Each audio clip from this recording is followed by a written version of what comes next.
Welcome, this is Random Talks. Today we're telling a true story, no exaggeration, no fiction, about how Taylor Swift lost control of her first 6 albums, why it happened, who was involved, and how her personality and determination turned this into one of the most important moments in modern music.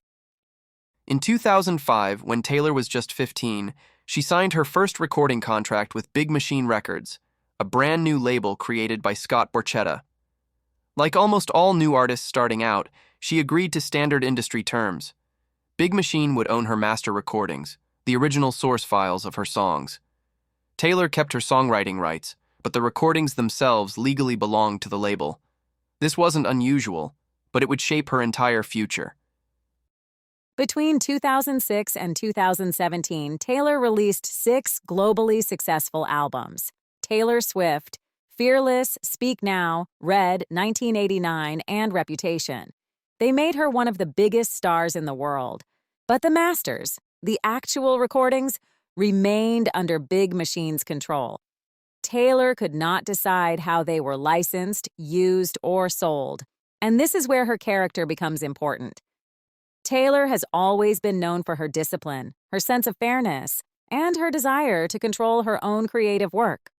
But legally, she did not own the core recordings of her most important music. When her contract expired in 2018, Taylor wanted one thing above all: ownership of her past work. Big Machine claimed they offered her a deal where she could earn back her old masters if she signed a long-term contract and released more albums with them. Taylor rejected this, saying the terms were unfair. She left Big Machine and signed with Republic Records, UMG, and this time, she secured the right to own all future masters. But her 6 early albums stayed with the label. On June 30th, 2019, Big Machine was sold to Scooter Braun's company, Ithaca Holdings. This sale included all of Taylor's first 6 albums.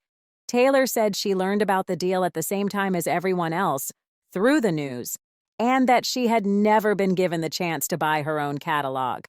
She also said that Braun had been involved in bullying and negative behavior toward her for years, making the sale deeply personal. Big Machine denied wrongdoing, but the facts were clear. The ownership of her life's work was transferred without her involvement. This moment revealed something essential about Taylor Swift. She doesn't respond with chaos. She responds with strategy. She believes in artists' rights and fairness, and in taking back control through legal, thoughtful steps. Instead of arguing endlessly, she looked for a solution the industry had rarely seen before. In August 2019, Taylor announced that she would re-record all 6 Big Machine albums, completely legally. This became her superpower. She released new versions: Fearless, Taylor's version, in 2021, Red, Taylor's version, in 2021, and both Speak Now and 1989, Taylor's version, in 2023. These new names, Taylor's version, became symbols of ownership. Fans, brands, films, and streaming platforms overwhelmingly chose the new versions, shifting power away from the original masters she didn't own. This move wasn't symbolic. It was strategic, disciplined, and incredibly effective. In November 2020, Scooter Braun sold Taylor's former masters to Shamrock Capital, an investment fund. Taylor spoke with them, but refused to work together once she learned Braun would continue to profit from the old recordings. She stayed committed to re-recording and to her principles. So, where does the story stand today?